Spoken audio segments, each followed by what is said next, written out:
Hey, this is the Antisocial Socialite back at it again. Thanks so much for tuning in. If you are new to the channel or you have not subscribed, please hit that subscribe button, smash that notification bell, so every time I get to run in this MOUF, in this BITCH, yes sir, you are in the mix. You see the title. If there's no title, at some point there'll be a title.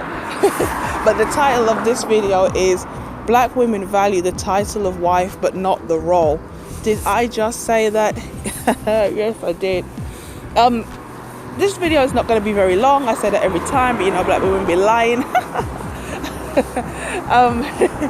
Why do I say what I'm saying? It's very simple. To be a wife is more than just to have a big cake and a dress and a wedding party and all of the things that go into making a wedding day. A woman operates as a wife from the time she's being groomed as a child.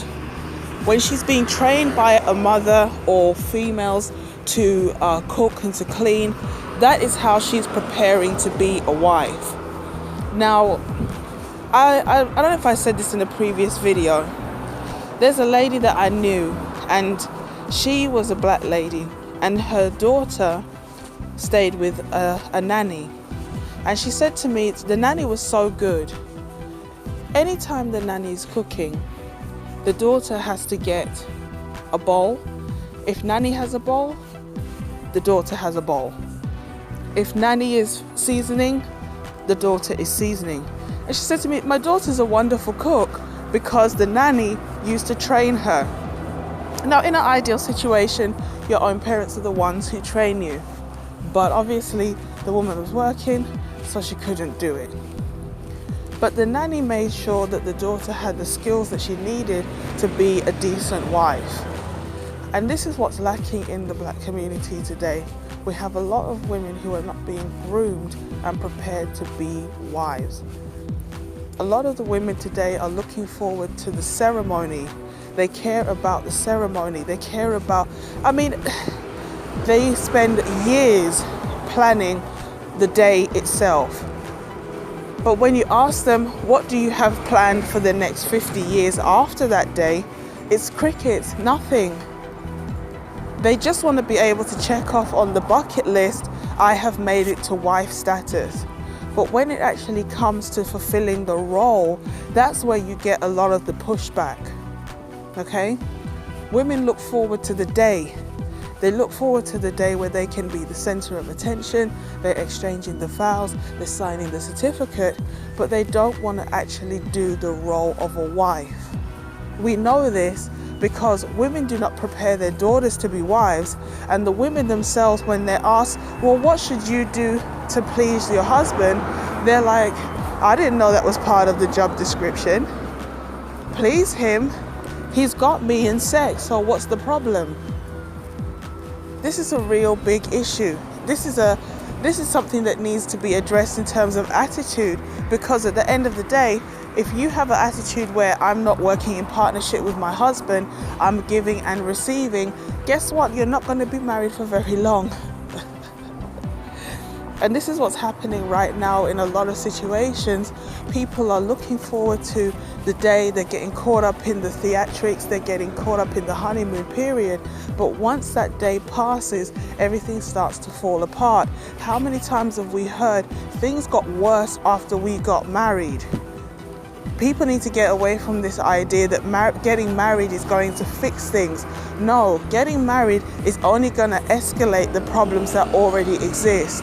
Because if you now say, well, I'm your wife, and you're beating the person over the head with that thing, or if the husband, well, I'm your husband, and you're beating the wife over the head with this statement, guess what? The person's going to resent you more.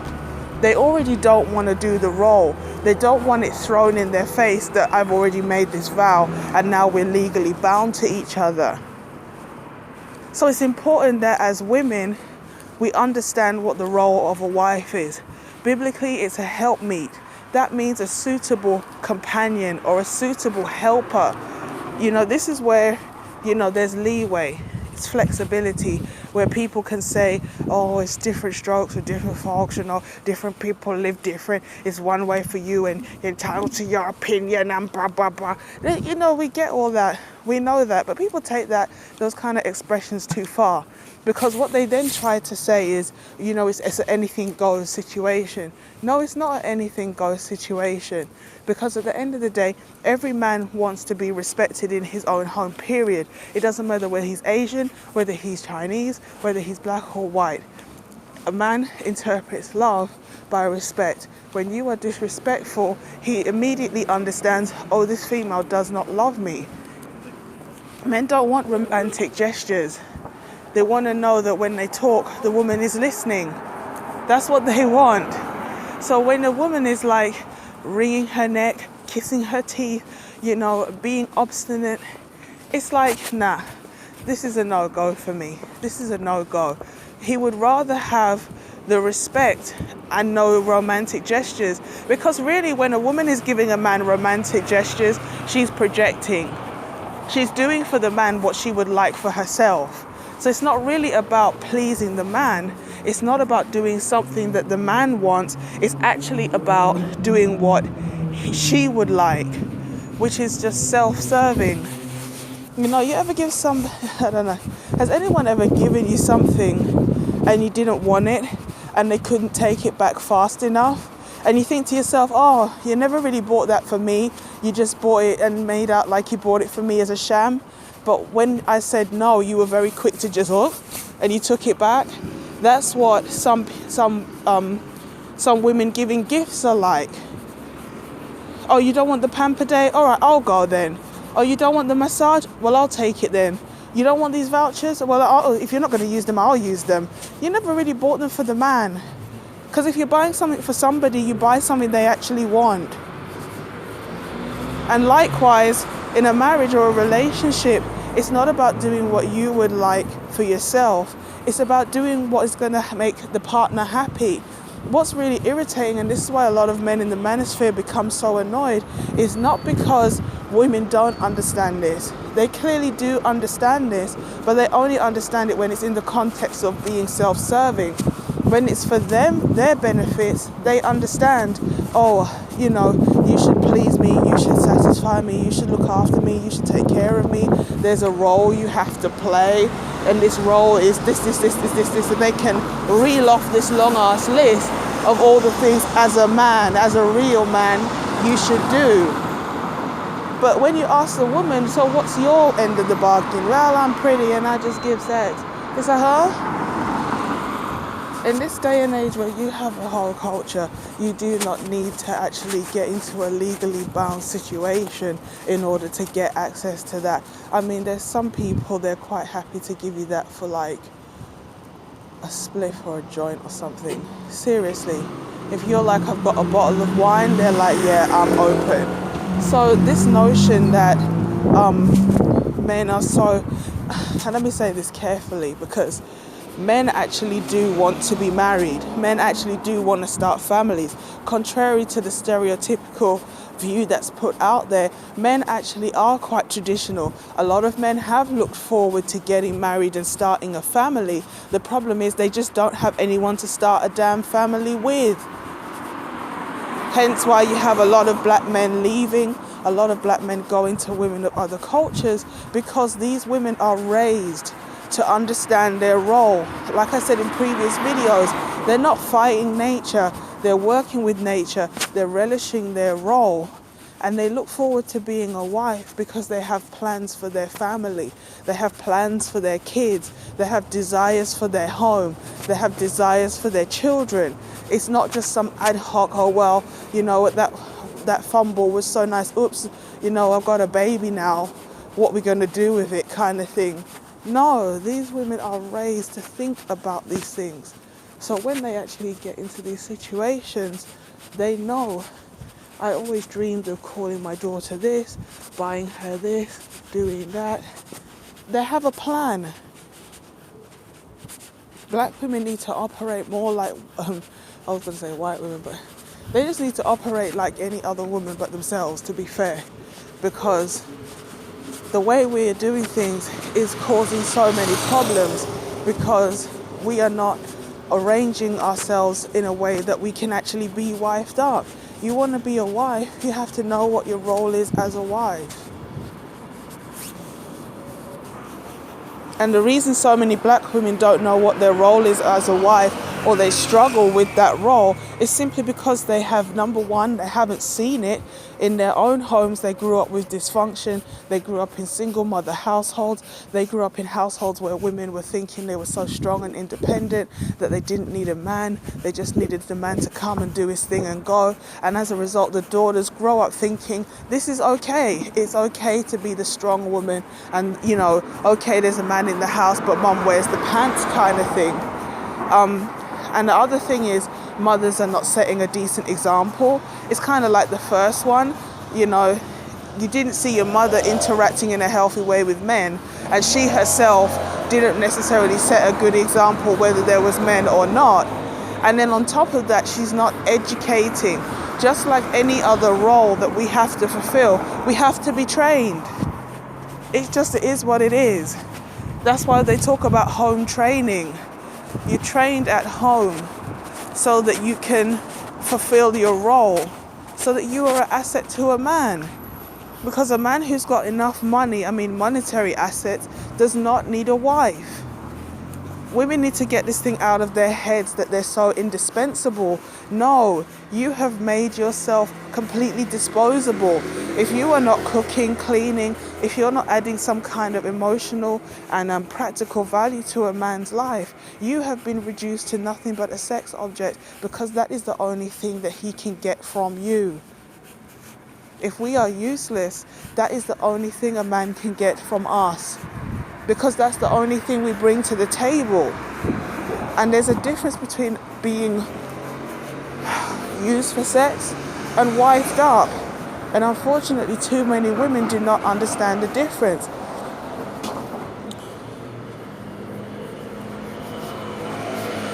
Just because a man is willing to sleep with you does not mean he desires to be your husband. It doesn't mean he's going to wife you up. It doesn't mean he likes you. It doesn't mean he loves you. There is absolutely no emotional attachment to sex with a man unless he has emotional attachment outside of sex. This is what people just don't seem to understand. In fact, a lot of women, they understand from other cultures, but they don't understand what we just seem to not understand this. All of this, worshipping the black vagina and the black womb has got women's heads so twisted that they think like it's some magical vortex, taking the man into another dimension and making him into something he's not. No, he's just going to use you and discard you because he does not respect you and he doesn't care about you. That's why this whole black girl magic, black girl rock, our queens, this is why people get so fed up with the pro-blacks and all this nonsense, because these pro-blacks are sinking women faster than anybody. Oh, don't touch our queens. Why are you always picking on black women? Why are you always picking on the single mothers?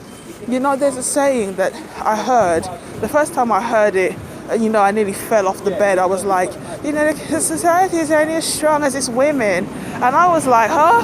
But when I heard what the women were saying, I thought, are you taking drugs? Like, seriously, if you're taking drugs, either you need to share or you need to stop. And if you're not taking drugs, I will refer you to a doctor, because what you are saying makes no sense. The community is like a friggin' shithole, and you are telling me we need to invest even more time and energy into girls? Are you kidding me? But, because of the way I was looking at the conversation, that's why I came to that conclusion. But there's a truth to the statement that I kind of understood afterwards. That statement is, again, another one of these sayings that's just being abused all the time.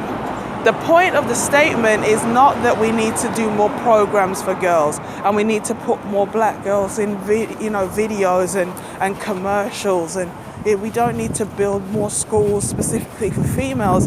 What it's saying is the first place of education in everybody's life is the home. And if the mother is low quality, yes, low quality, poor, nil point, failure. If she is a failure as a mother, the entirety of society is going to be affected, because all she's going to churn out is useless, broken, dysfunctional people.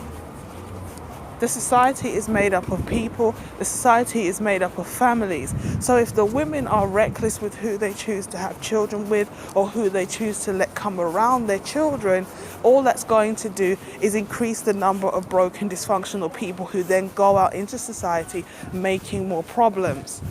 So yes, when you and I'm going to say this to the men, if there's any men watching, if you are sleeping with low caliber women, okay, she may look good, okay, the sex and the head might be good, or whatever it is that's floating your boat, but those orifices are connected to a person. I've had guys challenge me, and say, oh, you want guys to be community eunuch, you don't want us to have fun. And I'm just like, look, let all the degenerates die together. Seriously, like, you're I don't want to say you're fighting over low budget pussy, but at the end of the day, like, these females who look good on the outside but are like basically batshit crazy, they are not worth it. The sperm jacking, the false rape allegations, the keying of the car, the turning up at your house, the disrespect, all of that is not worth it for just some good sex or something. It's not. A strong message needs to be sent out to all these women that you ain't shit. We don't want you. We don't want to touch you. We don't want to talk to you. We don't want to engage you. Because, as I said before, to these women, this is validation. They feel like they are doing the right thing and there's no repercussions or recourse because guys are still willing to smash.